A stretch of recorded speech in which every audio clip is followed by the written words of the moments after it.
everybody, this is Tim Wolf. Today's subject is Kenny Rogers. Kenny Rogers died 4 days ago from the date I'm recording this video, and he was one of the most successful crossover artists in recent history. He had 120 hit singles, 120. He was in the top of the album charts for over 200 weeks. He sold over 100 million records, and he was one of the first true crossover kings. I mean, he's probably known more for his country stuff, but he had a wide range. And today, I'm going to talk about 3 reasons why Kenny Rogers is my new go-to model for my own artist career. And I know that as I record this, the whole world is in coronavirus issues, and a lot of people are shut down. And, we just need to have a positive attitude. We're all going to get out of this, and things are going to be better. This too shall pass. But in the meantime, life goes on, and we need distractions. So I hope that you will enjoy this summary of the 3 points about Kenny Rogers, why I'm viewing him as my new go-to artist model, based on the research I did after he died, to be honest. So first of all, he had a wide range of musical genres that he covered. And since I moved to Nashville, I've been told a number of times that you need to pick your silo, basically, and do your music in a particular narrow niche. And as I look at my heroes like the Beatles and even the Rolling Stones and a bunch of other bands, there's a pretty wide variety of styles of music that they've done and followed their heart and didn't really follow that kind of an example. Kenny Rogers was definitely one of them. If you look at Kenny Rogers' history, he started with the New Christy Minstrels, which is kind of a folk group with strong on great vocals and harmonies. And in fact, he loved singing harmonies. When he did a bunch of duets later in his career, which I'm going to talk about later, he loved singing the harmony part, which is kind of interesting. He was an interesting guy. So if you look at, he was started a band. They left the New Christy Minstrels, and they started a band called First Edition. And there were 4 lead vocalists in that band, and Kenny Rogers was one of them.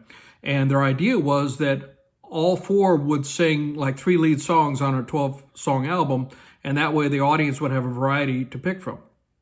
And the producer said that when he was working with them, one of the early producers said, of the 4 vocalists, he thought Kenny Rogers was the weakest and wondered what he was doing there, what he contributed to the band. And then he later on said, just tells you what I know. I didn't know much because Kenny Rogers ended up being by far the most successful member of the band. And in fact, later on, it became Kenny Rogers and the First Edition. So anyway, one of their first big hits was the song Just Dropped In to See What Condition My Condition Was In, which is straight up late 60s psychedelia. I mean, that's so far away from country and even folk, which the New Christy Minstrels was. And it had a reverse tape guitar solo played by Glenn Campbell for the intro, and the guitar solo played by the band member Terry Williams was a pretty cool guitar solo in its own right. But if you listen to that song, I mean, I was actually surprised that Kenny Rogers was the lead singer on that. And it was just a really good song from representative of the times in the late 60s. Then, still later in the 60s, by this time it was billed as Kenny Rogers in the First Edition. They had the country rock hit, I think it was like 69, Ruby, Don't Take Your Love to Town, which had an incredible drum break in it. And I remember hearing it on a jukebox in a diner when I was like 10 years old, and I just was infatuated with the song, primarily because of the drum break and Kenny Rogers singing with a vocal fry kind of like this. Anyway, that really presaged the entire country rock type of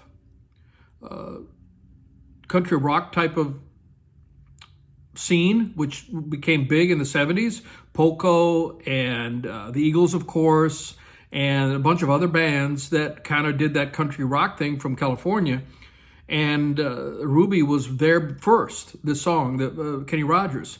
And it was a song actually written by Mel Tillis, who was he was first known as a songwriter, then later on became a country star in his own right.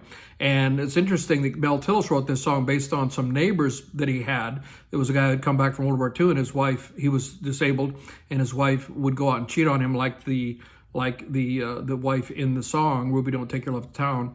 And in real life, the inspiration for the song, the man actually killed his wife. And it's not quite that dark in the song, but he does imply, he said, if I could move, I'd get my gun and put you in the ground. So it was pretty serious song. And it catapulted Kenny, his first really big success, although it came after Just Dropped In. And by the way, Just Dropped In was, again, used in the 90s in a important scene from The Big Lebowski, that Coen Brothers, Big Lebowski, and it was in the dream sequence, Just Dropped In to see what my condition was in, which kind of introduced Kenny Rogers to a new audience.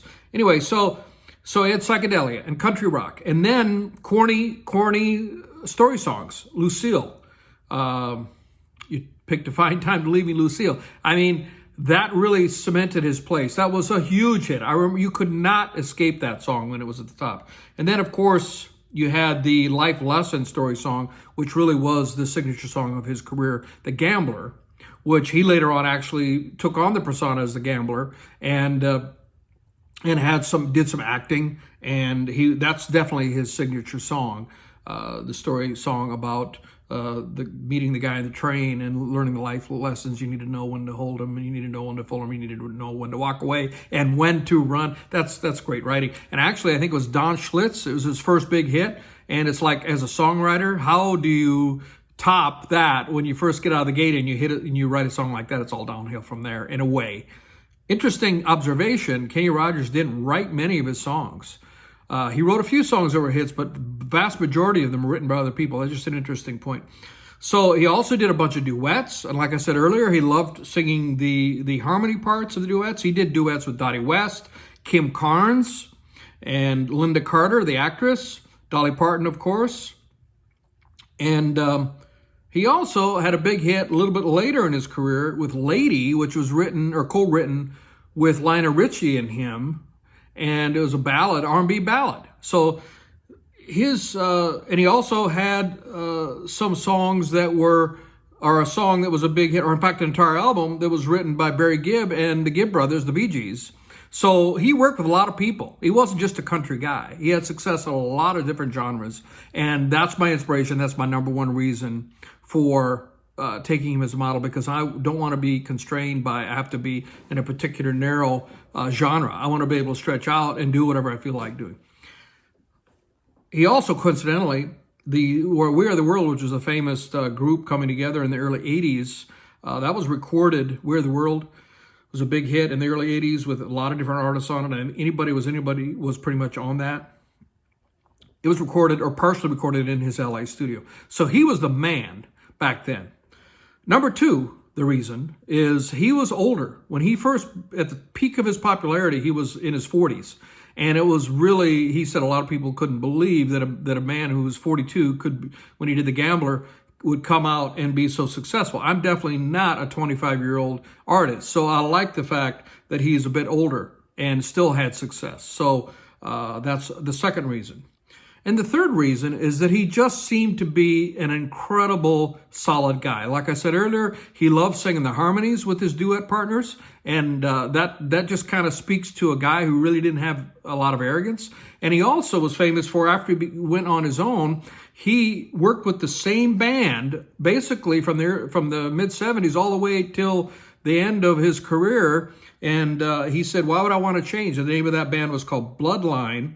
And a lot of artists will switch out people and change things up. And he was loyal to the people that brought him to the party.